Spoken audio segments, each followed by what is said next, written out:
இனிமையான நண்பர்களே, அன்புள்ளம் கொண்ட சொந்தங்களே, அனைவருக்கும் வணக்கம். தமிழகத்திற்கென்று சில மரபு இருக்கிறது. தமிழகத்திற்கென்று சில தவிர்க்க முடியாத சாபங்கள் இருக்கிறது. திரைப்பட கொட்டகையில் தன்னுடைய வாழ்க்கையை தொலைத்துவிட்டு தொலைந்து போன அந்த வாழ்க்கையை திரைப்பட நடிகர்கள் மீட்டு தருவார்கள் என்று எண்ணி எண்ணி ஏமாந்து போவது தமிழர்களுக்கு வாடிக்கையான ஒரு நிகழ்ச்சி. சினிமாக்காரர்களை தூக்கி வைத்து கொண்டாடுவதும், சினிமாக்காரர்கள்தான் மிகப்பெரிய சிந்தனையாளர்கள் என்று போற்றுவதும், சினிமாக்காரர்கள்தான் இந்த சமூகத்தை சீர்திருத்தப் போகிறார்கள் என்று எதிர்பார்ப்பதும், சினிமாக்காரர்கள்தான் இந்த தமிழினத்தை காப்பாற்ற வந்த புரட்சியாளர்கள் என்று இந்த மக்கள் கனவு காண்பதும், கடைசியில் அந்த கனவு நிராசையாகுவதும், தொடர்ந்து நடிகர்களால் ஏமாற்றப்படுவதும், அதிலேயே இந்த தமிழகம் சுகம் காண்பதும் ஒரு வாடிக்கையான நிகழ்ச்சி.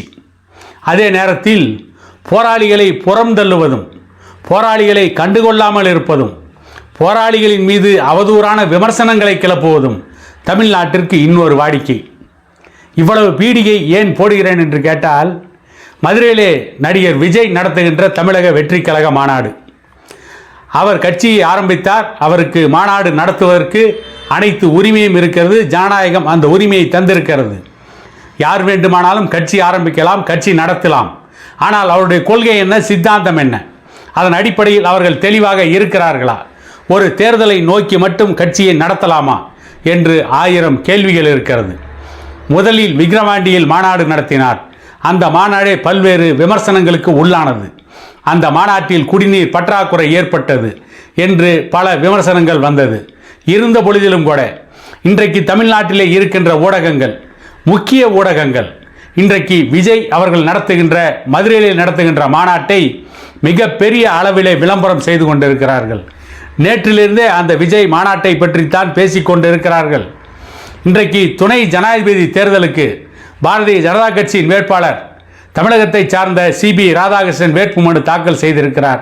அதை பற்றி ஊடகங்களில் எங்கும் செய்தி பார்க்க முடியாது. மதுரையிலே விஜய் நடத்துகின்ற மாநாட்டு செய்திகள் தான் இன்றைக்கு ஊடகம் எங்கும் இருக்கிறது. நேற்று காலையிலிருந்தே மக்கள் குவிந்து கொண்டிருக்கிறார்கள், இன்று காலையிலேயே மக்கள் குவிந்து விட்டார்கள் என்றெல்லாம் செய்தி ஒளிபரப்பு கொண்டிருக்கிறார்கள். இன்றைக்கு விஜய் ஒரு கட்சி ஆரம்பித்து தலைவராகிவிட்டார், கூட்டம் அவர் பின்னால் ஓடுகிறது.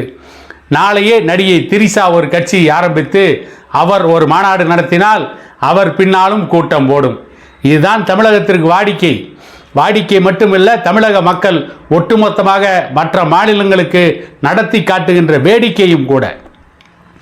இன்று மதுரையிலே நடைபெறுகின்ற விஜய் அவர்களுடைய மாநாட்டில் குடிநீர் பற்றாக்குறை ஏற்பட்டு 260 பேர் மயங்கி விழுந்திருக்கிறார்கள். அந்த அளவிற்கு மாநாட்டு ஏற்பாளர்கள் மிகவும் கவனக்குறைவாக இருந்திருக்கிறார்கள்.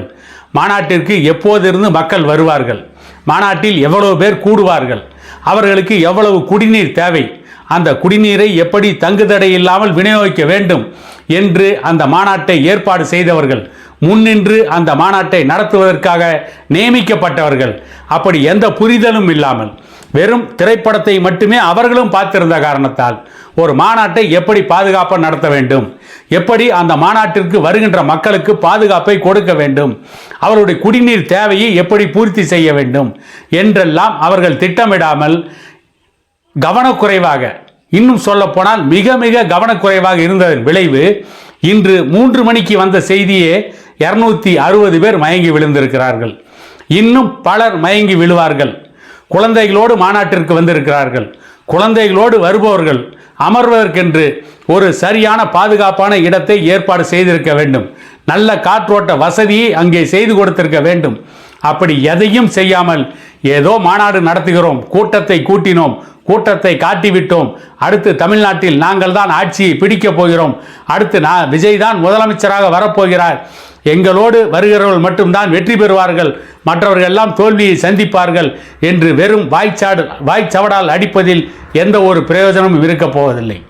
ஏனென்று கேட்டால், ஒரு மாநாடு நடத்துகின்ற பொழுதே அந்த மாநாட்டுக்கு வருகின்ற மக்களை கூட பாதுகாக்க முடியாத அளவிற்கு தான் இவர்கள் ஒரு மாநாடு நடத்துகிறார்கள் என்று சொன்னால், பல கோடிக்கணக்கான மக்கள் வாழ்கின்ற தமிழகத்தை ஒருவேளை இவர்கள் ஆட்சிக்கு வந்தால் எப்படி பாதுகாப்பாக இந்த மக்களை காப்பாற்றுவார்கள், எப்படி மக்களுக்கான பாதுகாப்பை ஏற்படுத்துவார்கள், எப்படி நல திட்டங்களை கொடுப்பார்கள், எப்படி செயல் திட்டங்களை கொண்டு வந்து அதை சரியாக செயல்படுத்துவார்கள் என்று மில்லியன் டாலர் கேள்விகள் எழுகிறது.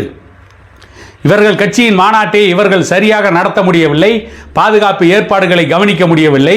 260 பேர் மயங்கி விழுந்திருக்கிறார்கள். இன்னும் மயங்கி விழுந்தவர்கள் எத்தனை பேர் என்று சரியான கணக்கு தெரியவில்லை. குடிநீர் வசதிகளை ஏற்படுத்தி கொடுக்க முடியவில்லை. காலை 10 மணிக்கு குழந்தைகளோடு அந்த மாநாட்டு திடலுக்கு வந்தவர்கள் அந்த மாநாட்டின் வெப்பத்தை தாங்க முடியாமல் அந்த குழந்தைகள் கதறி இருக்கிறது, வீறிட்டு அழுது இருக்கிறது. அந்த குழந்தைகளோடு வெளியே வந்த அந்த தாய்மார்களுக்கு வழிகோட விடாமல் பலர் நின்றிருந்திருக்கார்கள். வேறு வழி இல்லாமல் அந்த தடுப்பு சுவரை தாண்டி குழந்தைகளோடு அந்த பெண்கள் எகிரி குதித்து வெளியே வந்திருக்கிறார்கள். குழந்தைகளோடு வருகின்ற பெண்களை கூட பாதுகாக்க வேண்டும் என்ற எண்ணம் இல்லாமல் அந்த மாநாட்டிலே இருக்கிறார்கள் என்று சொன்னால் இந்த மாநாட்டின் நோக்கம் என்னவாக இருக்கும், விஜயுடைய எதிர்காலம் என்னவாக இருக்கும் என்பதெல்லாம் இன்றைக்கு மில்லியன் டாலர் கேள்வியாக இருக்கிறது. இவர்கள் எப்படி இந்த மக்களை காப்பாற்றப் போகிறார்கள், இந்த மக்களுக்கு பாதுகாப்பு அரணாக இருக்க போகிறார்கள் என்பதை பற்றி இனி தொடர்ந்து விவாதங்கள் நடைபெறும். அந்த விவாதத்தின் முடிவில் இவர்கள் கட்சி எந்த திசையை நோக்கி போகும், இவர்கள் எப்படிப்பட்டவர்களாக இருப்பார்கள் என்பதெல்லாம் வெட்ட வெளிச்சத்திற்கு வரும் என கூறிக்கொண்டு இன்னொரு காணொளியில் உங்களை சந்திக்கும் வரை உங்களிடமிருந்து விடைபெறுவது உங்கள் எடப்பாடி துரைசாமி.